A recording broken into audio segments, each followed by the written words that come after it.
महासंघाच्या वतीनं आणि कास्टाईप शिक्षक संघटनेच्या वतीनं परभणीमध्ये आज आढावा बैठकीचे आयोजन करण्यात आलं होतं। या बैठकीमध्ये कास्टाईप कर्मचारी महासंघाचे महाराष्ट्रातील सर्व पदाधिकारी, कास्टाईप शिक्षक संघटनेचे महाराष्ट्रातील राज्य कार्यकारिणीचे सर्व पदाधिकारी, सर्व जिल्हाध्यक्ष व सर्व पदाधिकारी या ठिकाणी उपस्थित होते।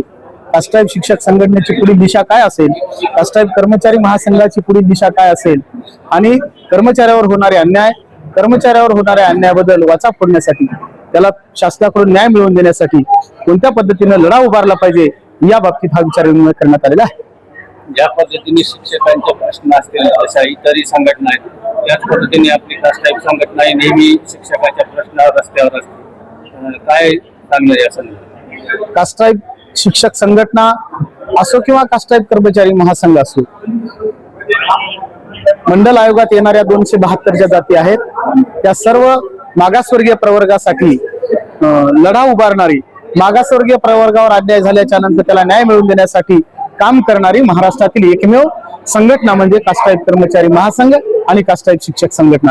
याचं महाराष्ट्राचं नेतृत्व आदरणीय इंगळे साहेब करतात आणि त्याचबरोबर महासचिव म्हणून तांबे साहेब या ठिकाणी काम करतात आणि कर्मचाऱ्यांना न्याय मिळवून देतात। जसं की राज्य शासनाने शिक्षकावर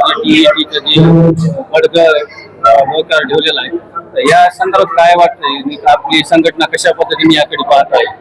कास्टाईप शिक्षक संघटना या टीईटी कडे जो सुप्रीम कोर्टाचा निर्णय आहे तो महाराष्ट्रातील सर्व शिक्षकांना आम्हाला शिरसावंदे मानावा लागतो, परंतु त्याचबरोबर कोर्टानं जो निर्णय दिलेला आहे तो शिक्षकावर नक्कीच अन्याय करणारा हा निर्णय आहे।